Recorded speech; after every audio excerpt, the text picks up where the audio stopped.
তোমাকে যে কাজ দিয়েছিলাম ওই কাজ কি কমপ্লিট হয়ে গেছে তো? স্যার আমি কাপটা নিয়ে যাব? হ্যাঁ নিয়ে যাও। শুনুন, হ্যাঁ স্যার বলুন। 100 টাকা ধার দিন তো। আরে তো ভাবছেন কি, দিন না।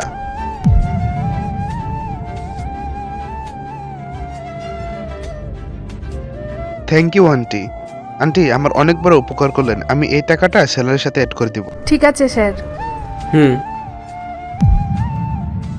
স্যার একটা কথা বলবো। হ্যাঁ বলো। আপনি পিয়ন আন্টির থেকে টাকা ধার নিলেন কেন? দরকার ছিল তাই নিয়েছি। এটা আপনি কি বলছেন স্যার?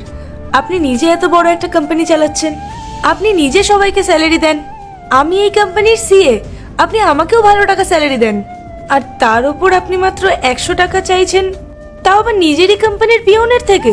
হ্যাঁ নিয়েছি, তাতে কি তোমার কোনো সমস্যা আছে? না স্যার। তাহলে চুপচাপ নিজের কাজ করো। Sorry sir. ফাইল কি রেডি হয়েছে? হ্যাঁ sir.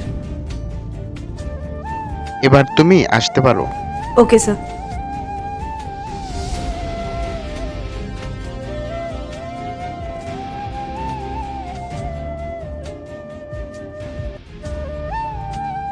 May I come in sir?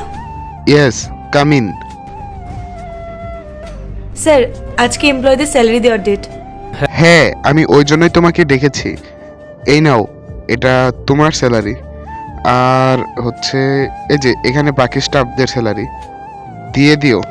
আচ্ছা ওকে। বলছি আরেকটা কাজ করো, পিয়ানান থেকে একটু ডেকে নিয়ে আসো। আল্লাহর এই ভিডিওটা দেখে যে সরে যাবে তার মনের আশা পূরণ হবে না। আল্লাহর এই ছবিটা দেখে চ্যানেলটা সাবস্ক্রাইব করতে হবে এবং ভিডিওতে লাইক করে দিতে হবে, তাহলে তোমার মনের আশা পূরণ হয়ে যাবে। আর অবশ্যই অবশ্যই এই চ্যানেলটা সাবস্ক্রাইব করতে হবে। Okay sir.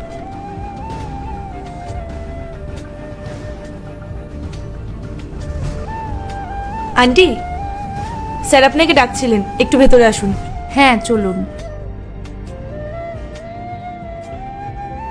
আসুন আন্টি। বসো। হুম। আন্টি, এই যে আপনার স্যালারি, এখানে 7,000 টাকা আছে, আর 5,000 টাকা আমি আপনার কাছ থেকে খরচ করছি, আগামী কোনো দিন দিয়ে দিব। আপনি আবার ওনার থেকে টাকা ধার নিচ্ছেন? বন্ধুরা তারপর কি হলো তা দেখতে চাইলে পার্ট 2 কমেন্ট করো।